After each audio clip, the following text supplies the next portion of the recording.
Drax. Thank you, Madam Deputy Speaker. And as I spoke up, I got a text message saying, wind up. I don't think it refers to me personally, but obviously I won't keep the House too long. Can I refer you, Madam Deputy Speaker, to the Register of Members' Interests? I think it's very important that I do so in this particular debate. Can I welcome the Shadow Spokesman to his place? It's nice to have a Shadow Spokesman who comes from the land at least and understands how the farming community works. Can I also congratulate the member for Angus for his excellent maiden speech, and to my colleague and friend from Brecon and Radnorshire, who made a very passionate speech. Yeah. May I pick up on 2 points in her speech? One, being an ex-soldier, I've marched up and down Penny Fan more times than I care to remember, and my back is still paying the price for that. And secondly, she talked about curbing her independent spirit. Can I urge her not to? You stick with it. Farming. Can I rename this bill, Madam Speaker, the Common Sense Bill? I have hosted farm meetings in my constituency for the last 9 years as the MP for South Dorset, and the consistent message to government, and I know because the Minister has very kindly come down on 2 occasions, which has been extremely appreciated, that common sense is needed in agriculture. There isn't a farmer in the land who wants to destroy the soil, pollute the water, damage the air, damage the ground. They just don't exist. Farmers live on the land because they love the land. They want to produce food, they want to produce good food, and on the whole, in this country, food standards are some of the highest in the world. And please, can the ministers not forget that? And while there are calls for climate change and one thing after the other, yes, we accept all this as farmers, of course we do. But can common sense dominate the legislation? We're leaving the EU on the 31st of January, and I, for one, along with many others, have fought to do so, and I welcome that huge move. We will still be vulnerable, of course, to EU rules until December 2020, when hopefully a deal would have been struck. In that time, can we please ensure that the EU does not impose more rules and regulations on the farming community, which they would be empowered still to do? I'm going to, as I said, speak very shortly. May I just pick up on this phrase, public money for public goods. In the note I've got from the PRU, it lists such things as enhancing air and water quality, improved access to the countryside, measures to reduce flooding, tackling climate change, or improving animal welfare. As I said at the start of my speech, every single farmer in this country is already doing that. And any more legislation from a government or heavy-handed, the big boot of the state, can the government please remove, as they've said they would do when we leave the EU, the big boot of the state and give farmers the responsibility, as most farmers do, to produce food, words that were missing in the agricultural bill, I'm glad to see they're now in there, food production. Now the key thing here is a fair price. And this figure that I got for the NFU I thought was quite sobering, and I hope I'm quoting them correctly. They told me that were we to get a fair price for wheat now, it would be about £450 per tonne.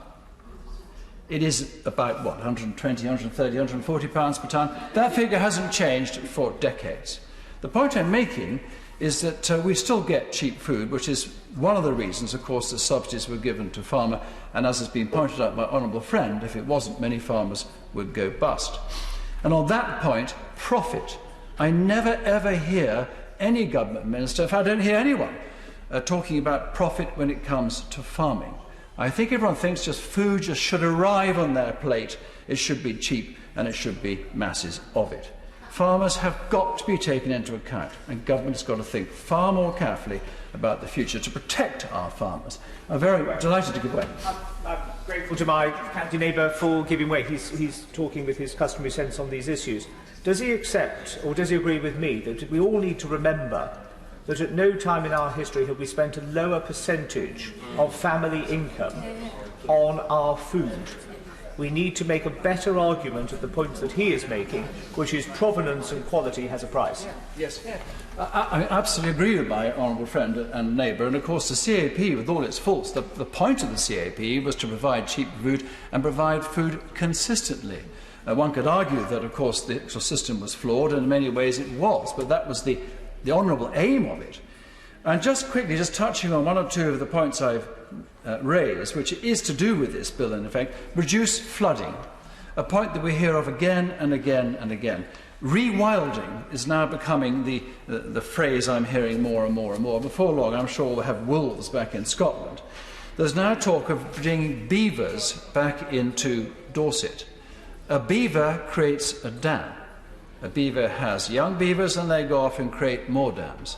The rivers in Dorset are tiny, and if they're dammed and protected, as surely they would be by the environmental lobby, you are going to have flooding on an epic scale. Can we please look at evidence-based beaver rewilding, rather than just banging beavers back into Dorset or anywhere else without any thought for the consequences? While, of course, welcoming wildlife, which we all do, can we please have some common sense in its reintroduction?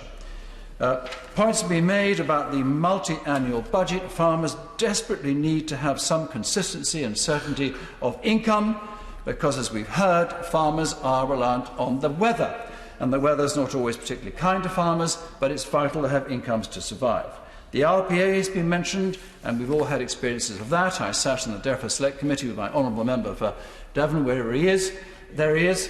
And we had the RPA into our DEFRA Select Committee on many occasions, and each time they had fallen short. They have got to make sure that the money gets to the farmers. Food security, I think, delighted to give way. Thank you. I think that the certainty that people are speaking about is absolutely paramount to this, absolutely paramount. And certainly my own experiences, remembering when the single farm payment came in, I asked my dad, who was the manager of a farm, have you got your single farm payment? And he replied, some of it.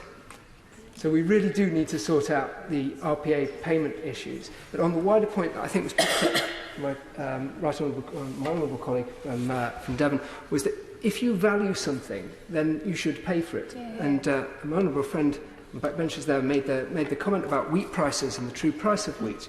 But there is a cost to husbanding the countryside that we should recognise farmers' traditional role of custodians of our countryside, our nature, our biodiversity. And if we value that, we should find a way of paying for it and a way of communicating that to society so that farmers' role within their communities and within society can be recognised. I absolutely agree with every word my honourable friend has just said. And on the point of valuing farmers, another point that I know the Minister, who I have huge respect for and is a farmer himself, that's the point of grants. Farmers have got to have access to grants. For example, meeting all the environmental rules now on slurry, for example. To dig a slurry pit, you're not just talking a few £100s, you're talking tens or even hundreds of thousands of pounds to make sure it meets all the various criteria. Small farmers just don't have access to this vast sum of money without going bust or asking a bank to borrow, which in many cases the answer would probably be no. Farmers need access to grants to help them farm efficiently and meet all the environmental concerns to a large extent, particularly the small farmers. Two final points. One is on food security. I think the Shadow Minister mentioned this, and I absolutely concur with food security. We can have scares all around the world which will affect food in this country, or in the worst case, of course, war. We've been there before in World War II. I'm not saying we're going to war again, but it just showed then, and there could be all kinds of other dramas and strategies around the world that could lead to some sort of food shortage.